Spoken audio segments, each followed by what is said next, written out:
Chapter 9 देखते हैं। Chapter 9 में है जंतुओं में जनन। फ्रेंड्स, हमने पौधों में जनन के बारे में पढ़ा था, है ना। और आज हम जंतुओं में जनन के बारे में पढ़ेंगे। तो जैसे कि पाचन, परिसंचरण और श्वसन के प्रक्रम में हमने लास्ट चैप्टर्स में जाना था। तो आपको पता है कि ये जो जनन है तो वो जीव जंतुओं के लिए किस लिए आवश्यक है, क्योंकि जो जनन है उसी के द्वारा कोई भी जीव या जाति अपनी स्पीसीज की संख्या को बनाए रख सकता है ना, और उसमें वृद्धि करते रहता है। अगर उसमें जनन ही ना हो तो कोई भी जीव या स्पीसीज एक दिन ऐसी कंडीशन आएगी कि वो विलुप्त हो जाएंगे अगर उनमें जनन ना हो तो। ठीक है, तो चलिए आज इस चैप्टर में देखते हैं कि जनन किस प्रकार से, जनन का क्या महत्व है और जीवों की जो पीढ़ी दर पीढ़ी है उसको निरंतरता को बनाए रखने के लिए जनन किस प्रकार आवश्यक है। ओके, तो फ्रेंड्स हमारा 9.1 है जनन की विधियाँ। तो क्या आपने कई प्रकार के जंतुओं के बच्चे को कभी जन्म लेते हुए देखा है, जैसे कि कुत्ता, बिल्ली, या फिर किसी मुर्गी के अंडे से चूजे को निकलते हुए देखा है, या फिर किसी इल्ली या कैटरपिलर जिसको बोलते हैं उसको देखा है। तो फ्रेंड्स, क्या ये जो बच्चे हैं वो अपने वयस्क अवस्था में, मतलब जब वो बड़े हो जाते हैं तब भी क्या ऐसे ही होते हैं, मतलब माँ के गर्भ में होते हैं तब भी क्या इसी तरह से होते होंगे। तो चलिए देखते हैं कि जो जनन है जीवों में वो किस किस विधि के द्वारा होता है। तो फ्रेंड्स, पौधों में जंतुओं की तरह जनन होता था, मतलब लैंगिक जनन और अलैंगिक जनन। लैंगिक जनन मतलब जिसमें मेल और फीमेल गैमेट्स शामिल होते थे। अलैंगिक जनन मतलब जो पौधे हैं उसके किसी अन्य भाग से, शरीर के किसी भी भाग के द्वारा जनन होता था, जैसे कि पत्ती, है ना, तना, इस तरह से। तो चलिए आज जानते हैं जंतुओं में लैंगिक जनन। ठीक है, 9.2 लैंगिक जनन।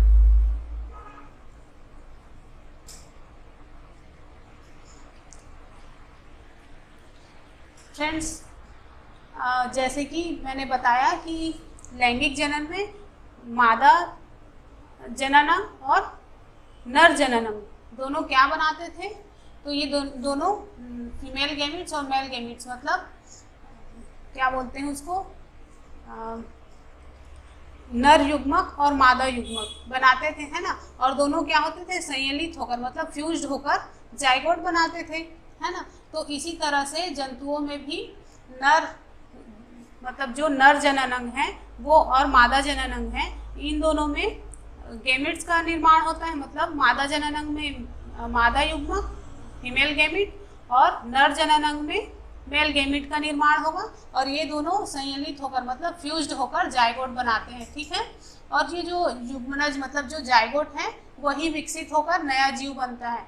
ओके, तो फ्रेंड्स, इस प्रकार का जनन जिसमें नर तथा मादा युग्मक का संलयन होता है लैंगिक जनन कहलाता है। ओके, चलिए अब हम नर जनन अंग के बारे में जानेंगे कि नर जनन अंग किस प्रकार का होता है। तो ये आप डायग्राम देख रहे हो, ये मेल रिप्रोडक्टिव ऑर्गन। ओके, तो ये जो देख रहे हो आप, ये शुक्राणु नलिका है, ये वृष्ण है और ये शिश्न। ठीक है, तो फ्रेंड्स, नर जनन अंग में एक जोड़ा क्या होता है, विष्ण होता है, ये है एक जोड़ी होते हैं। ठीक है, 2 शुक्राणु नलिका होती है और एक शिश्न होता है, मतलब जिसको लिंग बोला जाता है। ठीक है, आप डायग्राम देखिए। तो फ्रेंड्स, ये जो विष्ण है यहाँ पर क्या बनता है, तो यहीं पर लाखों शुक्राणु उत्पन्न होते हैं। शुक्राणु मतलब स्पर्म। ओके, ये जो आप डायग्राम देख रहे हो ये एक शुक्राणु का डायग्राम है। तो ये जो शुक्राणु है ना, तो आप जो चित्र देख रहे हो इसमें आपको 3 भाग दिख रहे हैं, हेड और ये मिडिल भाग और ये टेल मतलब पूंछ, सिर, मध्य भाग और पूंछ। तो एक शुक्राणु में 3 भाग होते हैं। ठीक है फ्रेंड्स, ये इतने छोटे होते हैं कि इसको हम ऐसे ही नहीं देख सकते। अगर इसको हम माइक्रोस्कोप में देखें तभी इसकी जो संरचना है वो हमको दिखाई देगी। वो भी काफ़ी जो आवर्धित होते हैं, जिसकी मैग्नीफाइंग एपिबिलिटी जो है वो बहुत अधिक होती है। ठीक है, तो उसी में हम इसको देख सकते हैं। तो शुक्राणु क्या है, ये एकल कोशिका है, मतलब ये सिर्फ एक कोशिका है ना। पर जो शुक्राणु है उसमें कोशिका के सारे घटक उपस्थित होते हैं। ओके, मतलब किसी एक कोशिका में जितनी संरचनाएं होती हैं, सारी संरचनाएं एक शुक्राणु में प्रेजेंट होते हैं। ठीक है फ्रेंड्स, तो यहाँ पर लिखा है नर जनन अंग में एक जोड़ा वृष्ण, 2 शुक्राणु नलिका तथा एक शिश्न या लिंग होता है। वृष्ण नर युग्मक उत्पन्न करते हैं। शुक्राणु में सिर, मध्य और पूंछ भाग होते हैं और यह एक एकल कोशिका है। आप एक डायग्राम फिर से देख लीजिए। ओके, चलिए अब आगे बढ़ते हैं।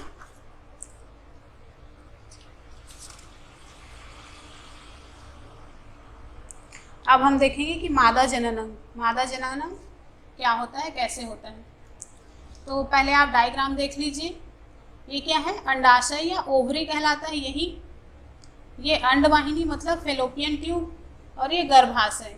ठीक है, तो ये क्या है, मादा जनन अंग है और ये एक अंडाणु कोशिका, मतलब एक अंडाणु का चित्र है जिसको एग बोला जाता है और इसके बीच में केंद्रक प्रेजेंट होता है। ठीक है फ्रेंड्स, तो चलिए अब इसको डील करते हैं क्या क्या है। तो मादा जनन अंग में एक जोड़ी अंडाशय, मतलब ये देख रहे हो आप, एक जोड़ी अंडाशय। और नर जनन अंग में क्या था, तो वृष्ण मतलब टेस्टिस बोला जाता है जिसको। ठीक है, मैं आपको इंग्लिश में नाम नहीं बता पाई उसका, तो वृष्ण को टेस्टिस बोला जाता है। ठीक है, और अंडाशय को ओवरी बोला जाता है। और एक जोड़ी अंडवाहिनी मतलब फिलोपियन ट्यूब, और ये गर्भाशय मतलब यूट्रस। ठीक है, तो ये मिलकर मादा जनन अंग का निर्माण करते हैं। ठीक है, अब देखते हैं कि जो अंडाशय है यहीं पर मादा युग्मक मतलब फीमेल गैमेट्स उत्पन्न होते हैं, जिसको क्या बोला जाता है, अंडाणु बोला जाता है। ये देख रहे हो आप, यही एक अंडाणु है जो जिसका रिप्रोडक्शन कहाँ पर होता है, यहाँ पर। ये जो अंडाशय है यहीं से अंडाणु का निर्माण होता है, जिसको हम डिम्ब बोलते हैं। ओके, ये जो लिखा है डिम्ब। अंडाणु भी एकल कोशिका है जैसे कि आप लोग जानते हो, है ना। और फ्रेंड्स, जो मानव जाति में स्त्रियां हैं उनमें प्रति मतलब पर महीने अंडाशय में एक अंडाशय से एक अंडाणु या एक डिम्ब हर महीने निकलता है, मतलब निर्मोचित होता है। ठीक है, और गर्भाशय का वो भाग जहाँ पर शिशु का विकास होता है वो क्या कहलाता है, तो गर्भाशय में शिशु का विकास होता है वही स्थान, यहाँ डायग्राम में देखिए आप, ये जो गर्भाशय दिख रहा है यहीं पर शिशु का विकास होता है। ठीक है, यहाँ से ये प्रोसेस हम आगे देखेंगे। ये गर्भाशय है, इसी को देख लीजिए आप, यूट्रस बोला जाता है इसको। ओके, तो अंडाणु भी एकल कोशिका है ना। जिस तरह से शुक्राणु एकल कोशिका है उसी तरह से अंडाणु भी एकल कोशिका है।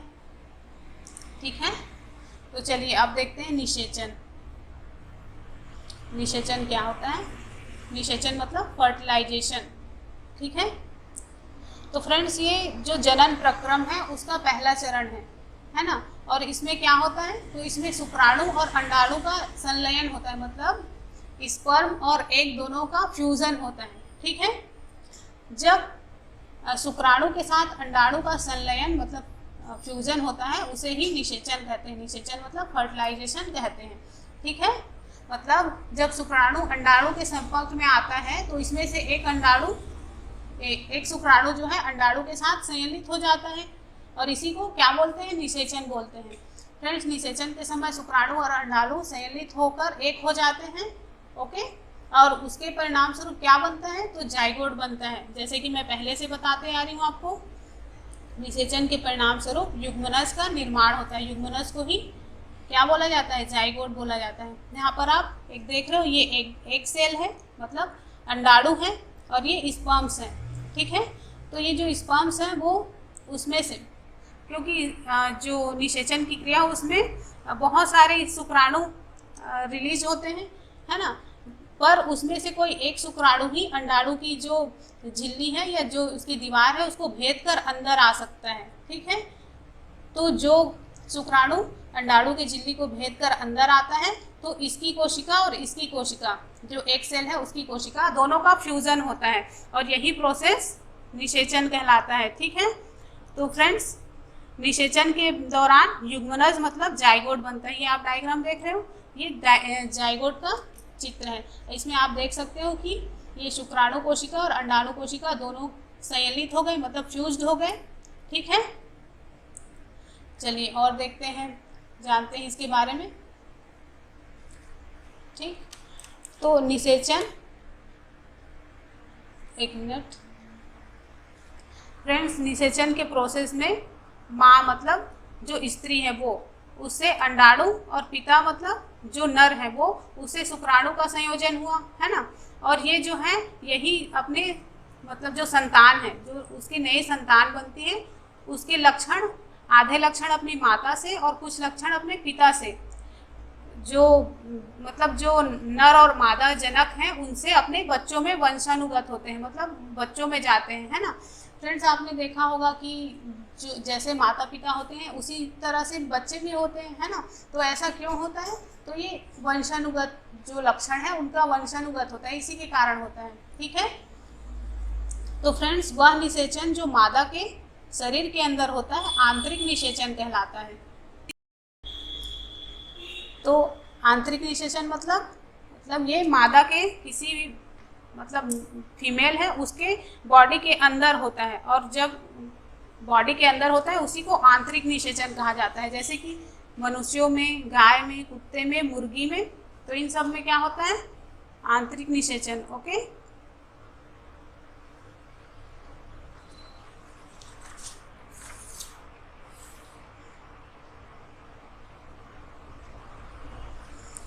और वह निषेचन जिसमें नर एवं मादा युग्मक का संलयन मादा के शरीर के बाहर होता है बाह्य निषेचन कहलाता है।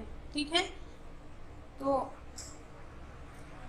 आपने आंतरिक निषेचन के बारे में पढ़ा, अब हम बाह्य निषेचन के बारे में जानते हैं। मतलब इसमें नर या मादा युग्मक के शरीर के अंदर फ्यूजन या फर्टिलाइजेशन नहीं होता। ठीक है, वो मतलब शरीर के बाहर होता है और उसी को बाह्य निषेचन कहते हैं। जैसे कि मछली है, स्टार फिश है, और जो भी जलीय प्राणी हैं जो जल में रहते हैं उनमें इसी तरह से बाह्य निषेचन ही होता है। ठीक है, तो फ्रेंड्स आपने परकनली शिशु के बारे में सुना है, टेस्ट ट्यूब बेबी जिसको बोलते हैं। तो फ्रेंड्स कुछ लेडीज़ जो हैं उनकी अंडवाहिनी मतलब फिलोपियन ट्यूब जो है वो चिपक जाती है, किसी कारण से वो बंद हो जाती है। तो ऐसी जो लेडीज़ हैं वो बच्चे पैदा करने में असमर्थ होती हैं, क्योंकि उनके निषेचन के लिए जो शुक्राणु का मार्ग है वो बंद हो जाता है ना। जिससे स्पर्म उसके फिलोपियन ट्यूब में आ नहीं सकते, है ना, अंडाणु तक नहीं पहुंच सकते। तो ऐसी स्थिति में डॉक्टर क्या करते हैं, तो उस फीमेल के अंडाणु को इकट्ठा करते हैं और जो मेल है उसके शुक्राणु को इकट्ठा करते हैं और उनको ऐसे माध्यम में कुछ घंटों के लिए रखा जाता है, एक साथ रखा जाता है। और इसी प्रोसेस को IVF या इन विट्रो फर्टिलाइजेशन बोला जा सकता है। ठीक है, बोला जाता है। और ये फर्टिलाइजेशन जो है वो शरीर के बाहर होता है, मतलब कृत्रिम रूप से होता है। ओके, तो फ्रेंड्स अगर जो इन विट्रो फर्टिलाइजेशन है, जो टेस्ट ट्यूब में उचित माध्यम में अंडाणु और शुक्राणु को मिलाया गया है, तो अगर उनमें निषेचन हो जाता है तो जो जाइगोट बनता है ना, उसको एक सप्ताह तक उसी तरह से उनको ग्रोथ करने के लिए छोड़ दिया जाता है। इसके बाद जो माता है मतलब जो स्त्री है उसके गर्भाशय में उसको फिर से स्थापित कर दिया जाता है। ठीक है, और माता के गर्भाशय में फिर जो जाइगोट है उसका विकास फिर पूरा होता है।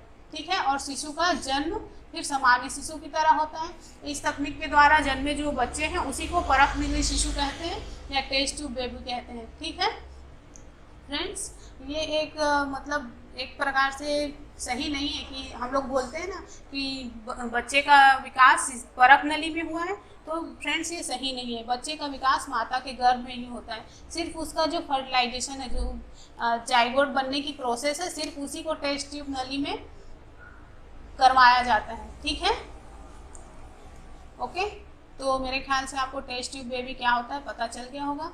वैसे भी आजकल सारे लोगों को पता ही होता है। तो फ्रेंड्स अब आगे देखते हैं। चलिए एक एग्जाम्पल और देख लेते हैं जो मैंने बताया बाह्य निषेचन का उसका। तो मादा के शरीर से के बाहर जो निषेचन होता है उसको बाह्य निषेचन बोला जाता है ना। तो क्या आपने बरसात के दिनों में मेढक या टोड को तालाब या पोखर में देखा है? तो वो जो मतलब धीमी गति से जो पानी या झरने बहते हुए हैं तो उसकी ओर चले जाते हैं, और जो नर मेंढक है और मादा मेंढक है तो दोनों एक साथ पानी में आते हैं, और मादा मतलब बहुत सारे अंडे देती है, सैकड़ों अंडे देती है ना। और इसी तरह मुर्गी के अंडे की तरह मेंढक के अंडे में कवच नहीं होता, मतलब वो किसी सेल से ढका नहीं होता, ठीक है। इसलिए वो बहुत कोमल होता है, और वो एक जेली की परत मतलब उस अंडे के ऊपर चिपकी हुई होती है ना, जो इसकी सुरक्षा करती है। तो फ्रेंड्स, जैसे ही मादा अंडे देती है, नर उस पर अपने शुक्राणु छोड़ देता है, स्पर्म छोड़ देता है, और प्रत्येक शुक्राणु अपनी जो उसकी लंबी पूंछ होती है, मैंने डायग्राम में दिखाया था आपको, उसकी सहायता से जल में इधर उधर तैरते रहते हैं, ठीक है। और जो ये शुक्राणु है वो अंडाणु कोशिका के संपर्क में आते हैं, और उसके बाद इनमें निषेचन होता है, मतलब फर्टिलाइजेशन होता है, ठीक है। तो इस प्रकार का निषेचन जिसमें नर और मादा युग्मक का संलयन मादा शरीर के बाहर होता है बाह्य निषेचन कहलाता है। और किसमें होता है? तो मैंने बताया मछली, स्टारफिश, मेंढक हैं, तो इनमें मतलब जो जलीय प्राणी है उनमें बाह्य निषेचन ही होता है, ठीक है। तो फ्रेंड्स, जबकि ये जो मेंढक हैं और मछलियां हैं वो बहुत मतलब सैकड़ों की संख्या में अंडे देते हैं, है ना, और इनमें शुक्राणु भी लाखों की संख्या में छोड़े जाते हैं। तो क्या सारे अंडों का निषेचन होता है? तो नहीं हो पाता। क्यों नहीं हो पाता? और सारे जो अंडे हैं उनसे जीव भी नहीं बन पाते। तो किस कारण नहीं बन पाते? क्योंकि अंडे और जो शुक्राणु हैं जो पानी में तैरते रहते हैं, इधर उधर गति करते हैं, है ना, वो कभी कभी हवा से या बारिश से प्रभावित होते हैं, या फिर वो मतलब क्योंकि वो कोमल होते हैं ना तो वो नष्ट हो सकते हैं, है ना।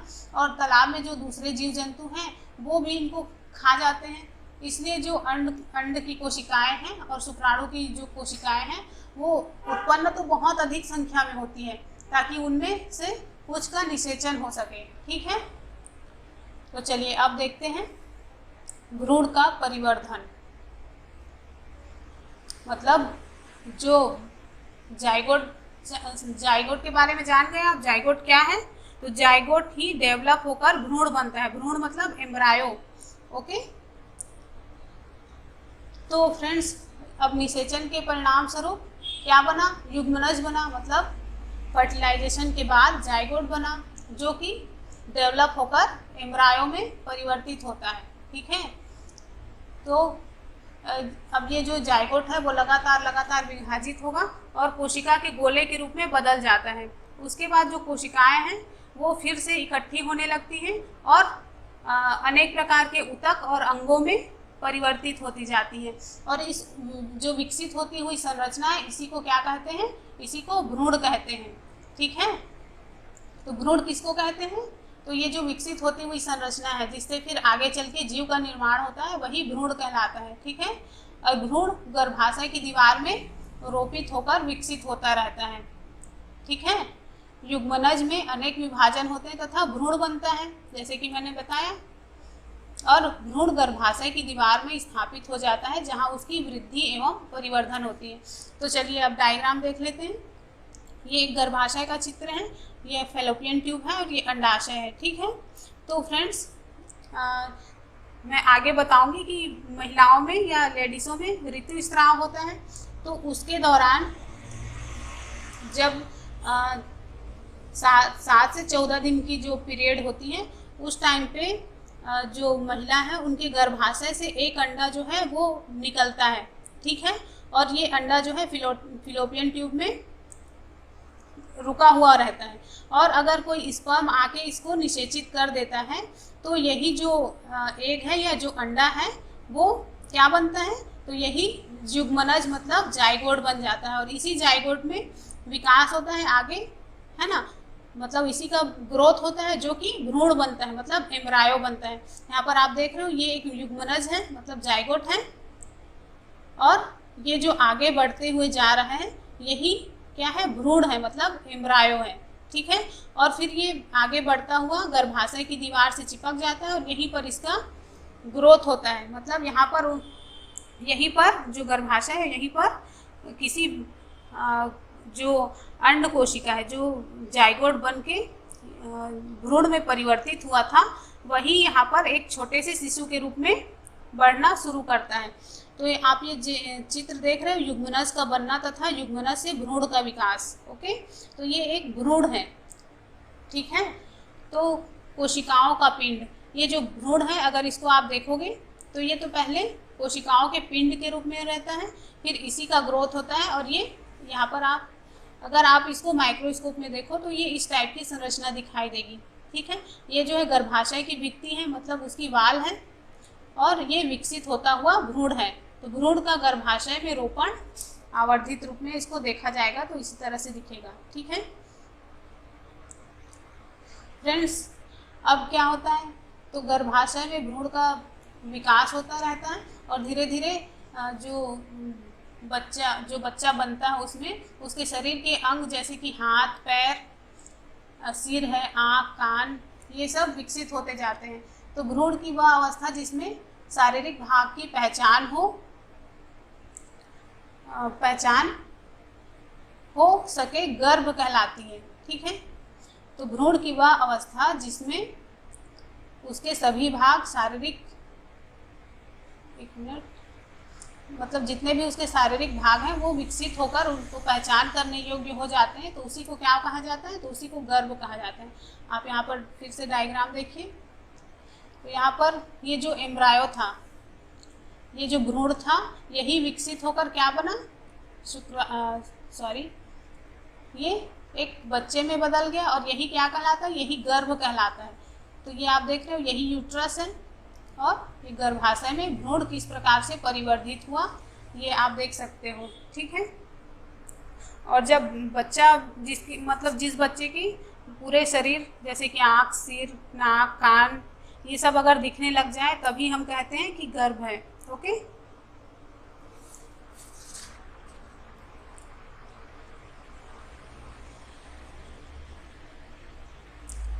फ्रेंड्स, मुर्गी में आंतरिक निषेचन होता है, पर मनुष्य और गाय की तरह मुर्गी भी बच्चों को जन्म देती है।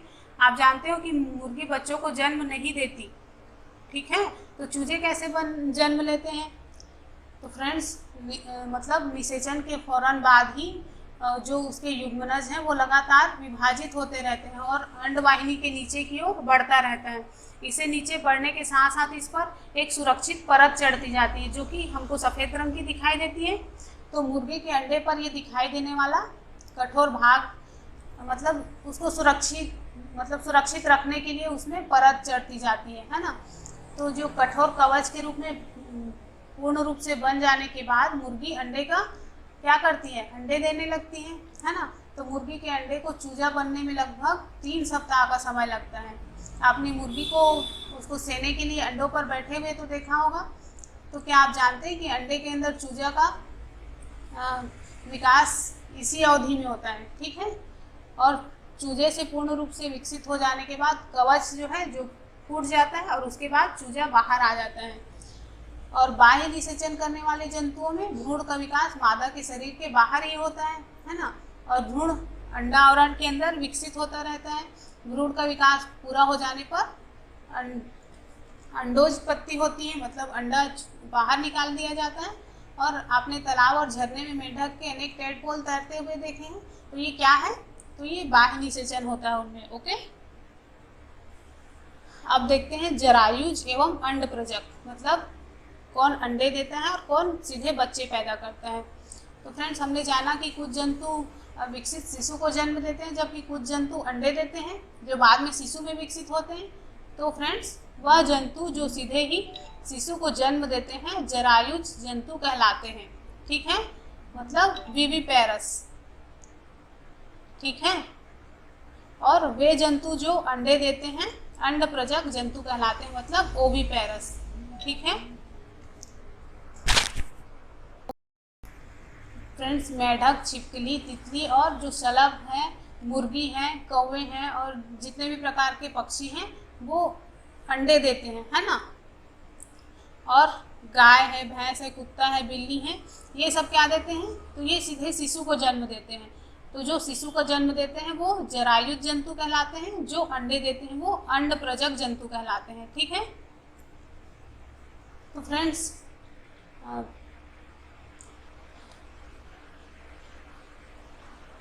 चलिए आगे देखते हैं। शिशु से वयस्क। अब हम जानेंगे कि कोई शिशु है वो वयस्क में किस प्रकार से परिवर्तित होता है। ओके, तो फ्रेंड्स जो नवजात बच्चे होते हैं या जो तुरंत जन्मे बच्चे या प्राणी होते हैं वो, या फिर जो अंडे हैं उससे जो बच्चा निकलता है ना, तो अंडा फूटने के बाद कोई बच्चा निकलता है तो वो तब तक वृद्धि करते हैं जब तक कि वो बड़े नहीं हो जाते, मतलब वयस्क नहीं हो जाते, है ना। वयस्क होना मतलब जब वो मतलब अपनी शारीरिक विकास की पूर्ण अवस्था को प्राप्त कर लेते हैं, वही वयस्क अवस्था कहलाती है। तो कुछ जंतुओं में जो नवजात जंतु वयस्क से बिल्कुल अलग दिखाई पड़ते हैं, जैसे कि आपने रेशम कीट के बारे में पढ़ा था, है ना। तो उसमें क्या होता है, तो पहले अंडा बनता है, उसके बाद फिर लार्वा मतलब इल्ली बनती है, इल्ली से फिर प्यूपा और प्यूपा से फिर वयस्क बनता है ना, जो हमने पढ़ लिया था पिछले क्लास में। इसी तरह से मेंढक में भी होता है। तो मेंढक में पहले अंडे बनते हैं, उसके बाद फिर वयस्क बनता है, अंडे से वयस्क बनता है। तो वो उसमें भी अलग अलग चरण होते हैं, जैसे कि सबसे पहले अंडा बनेगा, उसके बाद टेडपोल लार्वा बनता है, फिर लार्वा से वयस्क। तो फ्रेंड्स ये जो टेडपोल है वो वयस्क मेंढक से बिल्कुल अलग दिखाई देता है। आपने कभी देखा है तो आप देखोगे कि जो मेंढक का टेडपोल लार्वा है वो बिल्कुल मछली की तरह दिखाई देता है ना। और इसी तरह से वो कुछ दिन बाद विकसित होके उसके 2 पैर निकल आते हैं, पर पूंछ अभी भी उसकी रहती है। तो आप अगर ऐसे टेडपोल को देखे होंगे तो आप जानते होंगे कि ना तो वो मछली के जैसे दिखाई देता है और ना ही मेंढक की तरह दिखाई देता है, वो उसके बीच की अवस्था की तरह होता है। ठीक है, तो फ्रेंड्स जो वयस्क में पाए जाने वाले लक्षण होते हैं वो नवजात में नहीं पाए जाते। और फिर जो टेडपोल है वो इल्ली है, वो बाद में कैसे बड़े हो जाते हैं।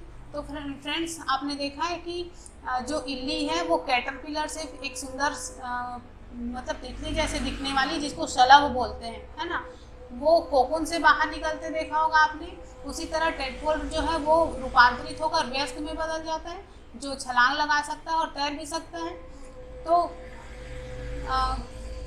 लार्वा का कुछ उग्र परिवर्तनों द्वारा वयस्क जंतु में बदलने की प्रक्रिया कायांतरण कहलाती है। तो फ्रेंड्स अगर किसी जीव के लार्वा का किसी शारीरिक परिवर्तन के द्वारा वयस्क जंतु में बदलना क्या कहलाता है, कायांतरण कहलाता है। ठीक है, आप याद रखिएगा इसको। जैसे जैसे हम बड़े होते जाते हैं तो हमारे शरीर में किस प्रकार से परिवर्तन होते हैं, तो हम जैसे पैदा होते हैं वैसे ही हम वयस्क होते हैं, है ना। हमारा सिर, हाथ, पैर सभी उसी तरह से ही होते हैं, सिर्फ उसकी लंबाई चौड़ाई में वृद्धि होती है। ओके, पर ये जो कुछ जीव जंतु हैं जिनमें कायांतरण की प्रोसेस होती है, जैसे कि रेशम कीट और मैंने वो मेंढक के बारे में बताया, तो इनमें कौन सा प्रोसेस पाया जाता है, इनमें कायांतरण का प्रोसेस पाया जाता है, जिनमें लार्वल स्टेज अलग होता है और वयस्क अवस्था मतलब एडल्ट स्टेज अलग होती है। ठीक है, तो चलिए अब देखते हैं अलैंगिक प्रजनन। हमने लैंगिक प्रजनन के बारे में जान लिया, अब हम देखेंगे 9.3 अलैंगिक प्रजनन। फ्रेंड्स आपने छोटे छोटे जंतु जैसे कि हाइड्रा, जो कि हमको सूक्ष्मदर्शी के द्वारा दिखाई देगा, है ना, उसी तरह से अमीबा है, तो आप जानते हो इनमें किस प्रकार से जनन होता है। तो चलिए देखते हैं। तो फ्रेंड्स आप हाइड्रा को देखोगे, आप ये डायग्राम में देखो, तो ये हाइड्रा है और इसके बॉडी से एक ऐसी बल्ब टाइप की संरचना निकल रही है ना। तो ये जो बल्ब जैसे संरचना है उसको मुकुल बोला जाता है। ठीक है, ये मुकुल बोला जाता है और ये मुकुल जो है वो आगे विकसित होकर एक नए हाइड्रा में परिवर्तित हो जाता है और ये फिर टूटकर यहाँ से अलग हो जाता है। ठीक है, तो हाइड्रा में मुकुल से नया जीव विकसित होता है, इसलिए इस प्रकार के जनन को मुकुलन कहते हैं। हाइड्रा में मुकुलन के द्वारा जनन होता है। मैंने ये तो नहीं बताया आपको, वह जनन जिसमें केवल एक ही जनक नए जीव को जन्म देता है अलैंगिक जनन कहलाता है। जैसे कि हमने पादप में जनन के बारे में पढ़ा था, तो उसमें किस प्रकार से जनन हुआ, तो पादपों में उसके शरीर के किसी भी एक भाग से जनन होता था। तो सेम वही प्रोसेस इसमें भी है। तो इसमें अलैंगिक जनन मतलब इसमें लिंग का कोई काम नहीं है। ओके, इसमें शरीर के ही किसी भाग से नए जीव का जन्म होता है। ओके,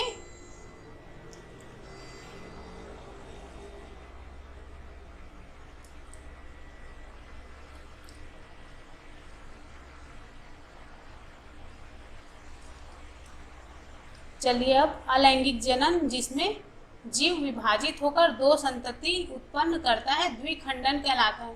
फ्रेंड्स, आपने अमीबा के बारे में मतलब उसकी संरचना के बारे में जान रहे हो आप, है ना। अमीबा एक कोश की जीव होता है और इसके जो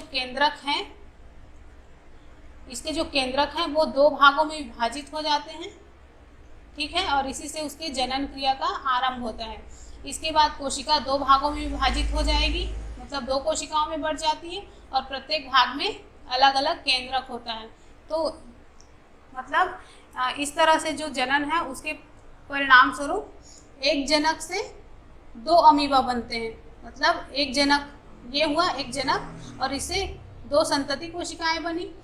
तो इस प्रकार का जनन मतलब अमीबा में पाया जाता है, उसको क्या बोला जाता है, तो उसको द्विखंडन कहा जाता है, जिसमें एक जनक से दो संतति कोशिकाएं बनती हैं, वही द्विखंडन कहलाता है। ठीक है, तो फ्रेंड्स मुकुलन और द्विखंडन के अतिरिक्त और भी बहुत सारी विधियां हैं जिसके द्वारा एकल जीव संतति जीवों का जनन करते हैं। इसके बारे में हम नेक्स्ट क्लासेस में पढ़ेंगे। ठीक है फ्रेंड्स, तो फ्रेंड्स मैंने आपको एक क्वेश्चन पूछा था कुछ दिन पहले क्लोन के बारे में, क्या आप क्लोन को जानते हो, क्लोन क्या है। तो फ्रेंड्स, किसी समरूप कोशिका या किसी अन्य जीवित भाग अथवा संपूर्ण जीव को कृत्रिम रूप से उत्पन्न करने की प्रक्रिया क्लोनिंग कहलाती है। मतलब किसी जीव, चलिए एग्जांपल से देखते हैं। ओके, तो फ्रेंड्स किसी जीव की सफलतापूर्वक क्लोनिंग सर्वप्रथम किसने की थी, तो यान विल्मट और उसके सहयोगियों ने एडिनबर्ग स्कॉटलैंड के रोजलिन इंस्टीट्यूट में की थी। ठीक है, उन्होंने एक भेड़ को क्लोन किया जिसका नाम डॉली रखा गया। ओके, तो डॉली का नाम डॉली का जन्म 5 जुलाई 1996 को हुआ था और वह क्लोन किया हुआ पहला स्तनधारी था। ठीक है, तो इसमें क्लोनिंग की प्रोसेस में क्या किया गया, तो फ्रेंड्स डॉली की क्लोनिंग करते समय फील्ड डॉर्सेट नामक मादा भेड़ के स्तन ग्रंथियों से एक कोशिका निकाली गई। ठीक है, और उसी समय स्टाकिस ब्लैक फेस ईव से एक अंड कोशिका भी एकत्रित की गई। ठीक है, अंड कोशिका से केंद्रक को हटा दिया गया और उसके बाद जो फील्ड डॉर्सेट भेड़ की स्तन ग्रंथि से ली गई कोशिका थी उसके केंद्रक को स्टाकिस ब्लैक फेस ईव की केंद्रक विहीन कोशिका में स्थापित किया गया। ओके, तो इस प्रकार उत्पन्न अंड कोशिका को स्टाकिस ब्लैक फेस ईव में रोपित किया गया। अंड कोशिका का विकास और परिवर्धन सामान्य रूप से हुआ और बाद में डॉली का जन्म हुआ। ठीक है, तो फ्रेंड्स जो स्टाकिस ब्लैक फेस ईव ने डॉली को जन्म दिया था और डॉली फिन डॉर्सेट भेड़ के समरूप थी, मतलब उसके जैसे दिखती थी।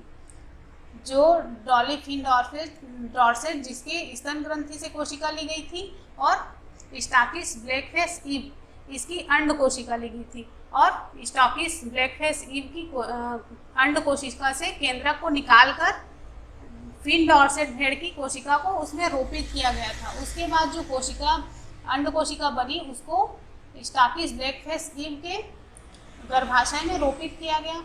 इस तरह से डॉली का जन्म हुआ। ठीक है, पर जो डॉली थी वो किसकी तरह दिखती थी, फिन डॉर्सेट भेड़ की तरह दिखती थी, जबकि उसका जन्म किसके द्वारा हुआ, स्टाकिस ब्लैक फेस ईव के द्वारा हुआ। ओके, तो फ्रेंड्स क्योंकि स्टाकिस ब्लैक फेस ईव के केंद्रक को अंड कोशिका से हटा दिया गया था, इसीलिए डॉली स्टाकिस ब्लैक फेस ईव का कोई भी लक्षण उसमें नहीं दिखाई दिया। ठीक है। डॉली एक फिन डॉर्सेट भेड़ की तरह, मतलब उसी की स्वस्थ क्लोन थी, जिसे प्राकृतिक लैंगिक जनन द्वारा अनेक संततियों का जन्म हुआ। ठीक है, मतलब जो डॉली है वो बिल्कुल स्वस्थ थी और उसने कई बच्चों को जन्म दिया, पर 14 फरवरी 2003 को डॉली की मृत्यु हो गई। कैसे? तो फेफड़ों की बीमारी की वजह से 14 फरवरी 2003 को डॉली की मृत्यु हो गई। ओके, तो फ्रेंड्स इसके बाद और भी क्लोन बनाने के प्रयास किए गए, पर बहुत तो जन्म से पहले ही मर गए, कुछ जन्म के बाद मर गए, और कुछ जो क्लोन जंतु हैं वो अक्सर जन्म के बाद उनमें कई बीमारियां पैदा हो गई। ठीक है फ्रेंड्स, तो यहाँ पर हमारा ये चैप्टर भी ख़त्म हो गया। ओके, तो मैं यहाँ पर क्वेश्चन लिखी नहीं हूँ, मैं ऐसे ही मुँह से मौखिक पूछ रही हूँ आपको, आप आंसर देना। ठीक है, तो आंतरिक निषेचन होता है ए मादा के शरीर में, बी मादा शरीर के बाहर, सी नर कोशिका के शरीर में, डी नर के शरीर से बाहर। ठीक है, दूसरा क्वेश्चन है एक टेडपोल जिस प्रक्रम द्वारा वयस्क में विकसित होता है वह है निषेचन, कायांतरण, रोपण या मुकुलन। और तीसरा क्वेश्चन है एक युग्मनज में पाए जाने वाले केंद्रकों की संख्या होती है, कोई नहीं, 1, 2 या 4। ठीक है फ्रेंड्स, तो इन क्वेश्चन का आंसर आप दीजिएगा। फ्रेंड्स, आपने मधुमक्खी के छत्ते के बारे में जानते हो आप, तो उसमें भी सामाजिक संगठन पाया जाता है। फ्रेंड्स, इसके बारे में हम नेक्स्ट चैप्टर में देखेंगे। ओके, चलिए फिर मिलते हैं नेक्स्ट वीडियो में। Bye bye.